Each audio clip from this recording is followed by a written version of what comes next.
বাঙালির প্রিয় চিংড়ি ভাপা, যেটা বানাতে তো সকলেই জানি, কিন্তু এই একটা উপকরণ দিলে যে এর স্বাদ আরও দ্বিগুণ হয়ে যায় সেইটা হয়তো অনেকেই জানেন না।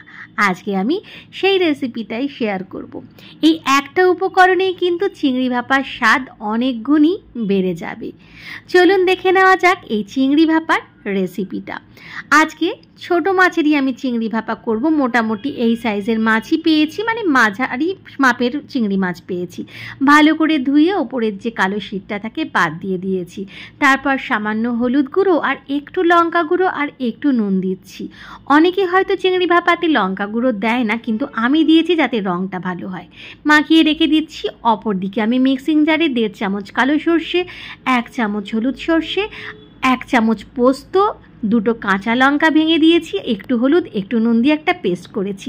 আর এই সেই ইনগ্রেডিয়েন্ট যেটা আমি এখন ব্যবহার করলাম।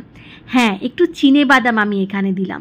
চিনে বাদাম থাকলে চিনে বাদাম দেবেন, না থাকলে কাজু বাদামও দিতে পারেন। আমি 7-8টা চিনে বাদাম পেস্ট করে নিয়েছি। তারপরে এই পেস্টটা ঢেলে নিয়েছি একটা টিফিন বক্সে, আর ম্যারিনেট করা চিংড়ি মাছটা দিয়েছি, আর দিয়েছি 2 চামচ টক দই, দিয়েছি নারকেলের দুধ, সামান্য পরিমাণে নুন। ব্যাস, আর কিছু দরকার নেই। ভালো করে মিলিয়ে মিশিয়ে নিয়েছি সব কিছু।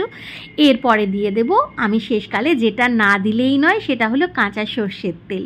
চিংড়ি ভাপাতে এই সর্ষের তেলটা না দিলে কিন্তু এর স্বাদ একেবারেই পাওয়া যাবে না। দরাজ হাতে সর্ষের তেলটা দিতে হবে। দিয়ে দিয়েছি 4টে কাঁচা পাকা লঙ্কা। খুব ভালো করে সব কিছু মিলিয়ে মিশিয়ে নিয়েছি যাতে দইয়েরও কোনো রকম লাম্প না থাকে। তবে দইটা কিন্তু খুবই সামান্য ব্যবহার করেছি, সেটা দেখে ব্যবহার করবেন। ভালো করে মিশিয়ে নিয়ে টিফিন বক্সের মধ্যে রেখে আমি ম্যারিনেট করে এইভাবে 40 মিনিট মতো রেখে দিয়েছিলাম। 40 মিনিট পর আমি একটা কড়াইতে জল ফুটতে বসিয়ে দিয়েছি, মাঝখানে একটা স্ট্যান্ডও দিয়ে দিয়েছি।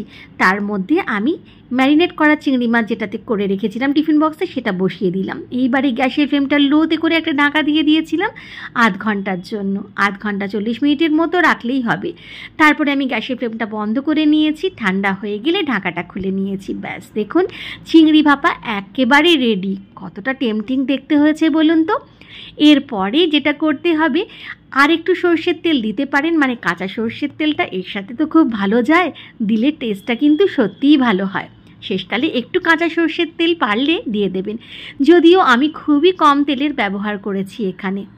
চিংড়ি ভাপা খেতে হলে কিন্তু এইটুকু তেল আপনাকে দিতেই হবে, নইলে সেই টেস্টটাই আসবে না। এইবারে আর কি, সাদা ভাত নিয়ে নিন। এটা তো সাদা ভাতের সাথেই যায়, আর কিছুর সাথে কিন্তু খেতে ভালো লাগবে না। ঝরঝরে সাদা ভাত আর চিংড়ি ভাপা, আর কি চাই বলুন তো। বাঙালিদের কাছে এর থেকে ভালো খাবার কী বা হতে পারে আর, তাই না? ঠিক বলেছি তো। দেখুন চিংড়ি মাছগুলো প্রপার সিদ্ধ হয়েছে। চিংড়ি মাছ অবশ্য খুব বেশিক্ষণ ধরে সিদ্ধ হওয়ার দরকার পড়ে না। রেসিপিটা ভালো লাগলে অবশ্যই বানিয়ে দেখবেন, আর লাইক কমেন্ট করতে ভুলবেন।